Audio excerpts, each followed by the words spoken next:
Olá, meus queridos alunos de Direito Civil.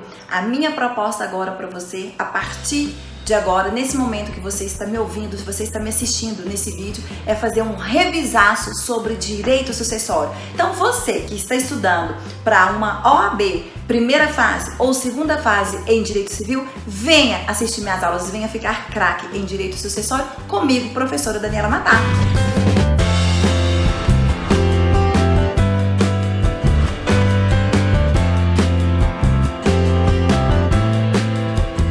Então, olha só, vamos falar sobre o direito sucessório. O que é a sucessão? Sucessão é a transferência de direitos, deveres e obrigações, tá bom? Daniela, é qualquer direitos, deveres e obrigações que são transferidos que tem importância pra gente no mundo jurídico do direito sucessório? Não. Por quê? Porque todas as vezes que nós estamos realizando uma sucessão, que há essa transferência de direitos, deveres e obrigações, eu tenho duas figuras. O sucedido, que é aquele que transfere direitos, deveres e obrigações, e eu tenho o sucessor, é aqueles que recebem direitos, deveres e obrigações. E aqui no direito sucessório, essa figura do sucedido não pode ser qualquer pessoa. O sucedido aqui no direito sucessório, falando da sucessão então em sentido estrito, somente pode ser uma figura, que é o falecido, que é o morto, que é o decujus. Então, galera, o que acontece aqui? Aqui então nós temos o morto, o falecido, que com sua morte ele transfere direitos, deveres e obrigações para os seus sucessores. Então, a forma, a causa de suceder no direito sucessório se dá pelo que nós chamamos de causa-morte, tá bom? Então, olha só, o sucedido, que é o falecido, que é o morto, aplica-se no direito sucessório o que nós chamamos de princípio de sai-sine. O que significa esse princípio de sai-sine, professor? Todas as vezes que houver o evento morte, então, abre-se a sucessão. Então, olha aqui. Como que abre a sucessão de alguém? Como que os bens serão transferidos? Serão transferidos com o evento morte. E aí, aplica-se o princípio de sai-sine. O que é o princípio de sai-sine? Automaticamente, imediatamente, logo após, imediatamente a morte, transfere esses direitos, deveres e obrigações aos sucessores. Esse conjunto de direitos, deveres e obrigações é chamado de herança. Então, já que nós estamos falando da herança, o que é? Qual é a classificação? Qual é a característica da herança? A herança é um bem indivisível. Por que a herança é um bem indivisível? Porque somente quando da partilha nos autos do inventário é que os sucessores terão essa transmissão do direito em forma burocrática. Então, com o princípio de sai-sine e com o evento morte, abra-se a sucessão. Contudo, nós precisamos da partilha que será feita lá na ação de inventário para que os sucessores, eles podem então ceder, vender, alienar aquela herança, aqueles bens imóveis, por exemplo, que foi objeto do todo patrimônio, que foi objeto dessa herança. Então, a herança, ela é um bem indivisível, aonde os herdeiros são coproprietários e só haverá a partilha, então, lá na ação de inventário. E quem são os sucessores, Daniela? Quem são essas pessoas por lei que podem vir receber direitos, deveres e obrigações? Galera, sucessores, então, nós temos a palavra em sentido lato, é o gênero, na qual eu tenho, então, herdeiros e legatários. Quem são os herdeiros, Daniela? Diferencia a categoria de herdeiro em duas categorias. Os herdeiros testamentários, aqueles que vão ser herdeiros através de um testamento. Daniela, o que é o testamento? O testamento é o ato de disposição de última vontade do autor da herança, tá? E eu tenho os herdeiros legítimos. Quem são os herdeiros legítimos? São aqueles que recebem através da sucessão legítima, preconizada no Código Civil através de uma ordem de vocação hereditária. Então veja que a gente só aplica a sucessão legítima, que é a ordem dos herdeiros previsto legalmente na lei, então, portanto, se aquele que falece não deixa testamento, ou se ele deixa testamento, esse testamento é caduco, esse testamento é nulo, então fala-se que a sucessão legítima, ela é supletiva, ok, galera? Então, veja, herdeiros, eu tenho, por exemplo, então, sucessores, de sucessores me abre duas janelas, herdeiros e legatários. Dentro dos herdeiros, eu tenho os herdeiros testamentários, que recebem através do testamento, e eu tenho os herdeiros legítimos, que recebem através da sucessão legítima. Dentro dessa sucessão legítima, eu tenho duas novas espécies de herdeiros. Eu tenho os herdeiros necessários e eu tenho os herdeiros facultativos. Então pensem só, aqui eu tenho José, tá? Quem são esses herdeiros? Quem são os sucessores de José nessa ordem de vocação hereditária que vão receber através dessa sucessão legítima preconizada pelo Código Civil? Abaixo eu tenho os descendentes, filho, neto, bisneto. Acima de José eu tenho os seus ascendentes, pais, avós, bisavós. Do outro lado, formando essa cruz na linha transversal, eu tenho então o cônjuge e o companheiro. Eu chamo a atenção para os senhores o seguinte: o cônjuge, ele é herdeiro necessário, já preconizado no Código Civil de 2002. O companheiro, então, não é. Ele passa a ser companheiro, passa a ser um herdeiro necessário, equiparando-se ao cônjuge com o julgamento que nós tivemos no final do ano passado, em 2017, pelo Supremo Tribunal Federal, onde ele reconhece que o artigo 1790 do Código Civil é um artigo inconstitucional. E aí ele equipara todos os direitos sucessórios do companheiro, tá certo? Ao cônjuge. Então, na minha linha reta, eu tenho descendentes e ascendentes, e na minha linha transversal, de um lado de José, eu tenho o cônjuge e companheiro, que também é tido como herdeiro necessário, tá certo? E do outro lado, eu tenho os outros herdeiros, os herdeiros facultativos, chamados de herdeiros colaterais. Quem são eles? Irmãos, tios, sobrinhos, primos. Então, percebam, pessoal, que herdeiros recebem a título universal.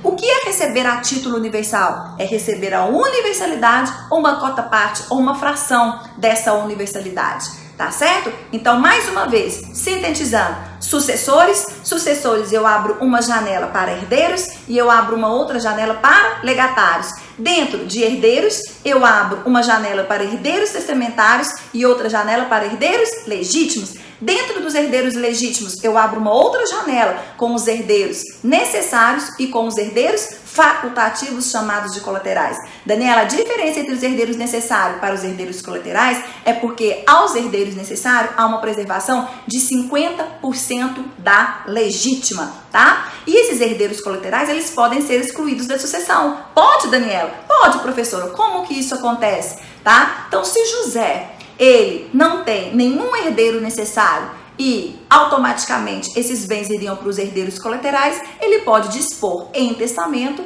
um outro herdeiro, um amigo, por exemplo, que não seja aqueles herdeiros colaterais que venham a receber. E nós temos então os legatários.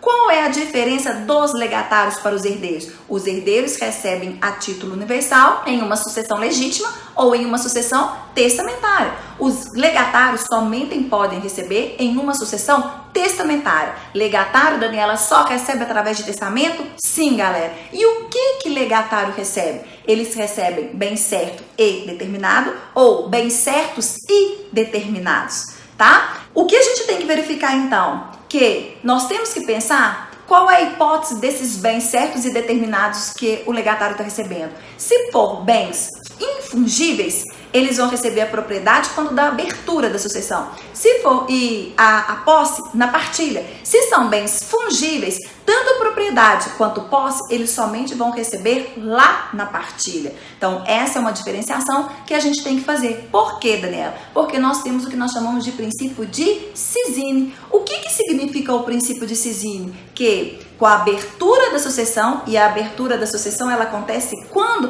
Com o evento morte. E aí aplica-se o princípio de Sisine. O que é o princípio de Sisine? Que com o evento morte, desde logo, transmite-se então aos herdeiros todo o patrimônio, todos os direitos, deveres e obrigações, toda a herança. Então, em relação ao legatário, nós vamos ter que fazer essa ressalva quando se tratar então de bens fungíveis e bens infungíveis. Então, olha só, galera, o que acontece? Nós temos então o direito sucessório. O direito sucessório é a sucessão em sentido estrito, aonde eu tenho duas figuras: sucedido, morto, falecido, transferindo direitos, deveres e obrigações, sendo que esses deveres, direitos e obrigações, herança sempre indivisível, tá? Bem imóvel sempre. E então, quem são esses sucessores que vão herdar? Esses sucessores poderão ser herdeiros, como também poderão ser legatários. E esses herdeiros podem ser herdeiros testamentários, bem como herdeiros legítimos. Dentro dos herdeiros legítimos, nós temos os herdeiros necessários e os herdeiros facultativos, também chamados de colaterais. Essa transferência de direitos, deveres e obrigações só vai acontecer quando houver a abertura da sucessão. A abertura da sucessão acontece com o evento morte. Abrindo-se a sucessão, aplica-se então o princípio de scisine, tá certo? Agora olha só, pessoal, qual a lei que a gente aplica na sucessão aberta? Exemplo, determinada pessoa falece no ano de 2000, aonde nós estávamos com a vigência do Código Civil de 1916.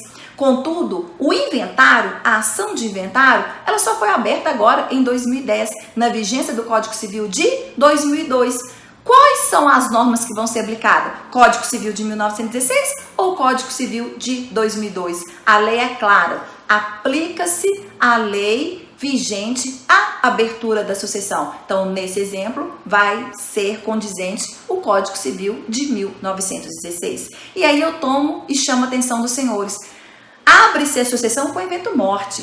O inventário abre-se em um lapso temporal determinado pela lei a contar da abertura da sucessão. Então, eu tenho o artigo 1796 do Código Civil que diz que a ação de inventário ela deve ser aberta no prazo de 30 dias a contar da abertura da sucessão.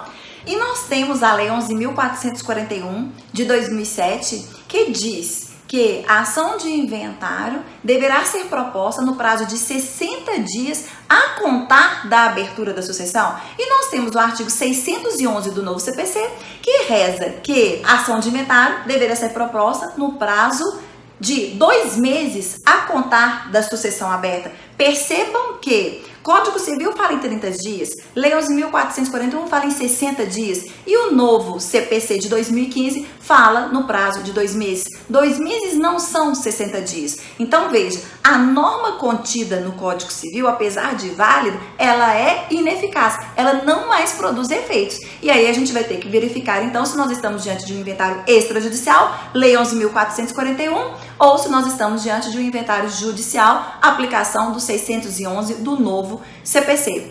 Galera, fechando esse vídeo então, nós falamos da sucessão em geral. Trabalhamos nessa aula com os artigos de 1785, 1786, 1787 e 1788 do Código Civil. Vai lá, faça a leitura desses artigos e vamos lá fazer um super revisaço de direito sucessório para a OAB. Um super beijo. Eu volto na segunda aula falando sobre aceitação e renúncia do direito sucessório. Tchau, galera. Até. Bom dia, boa tarde, boa noite, uma ótima madrugada aos senhores.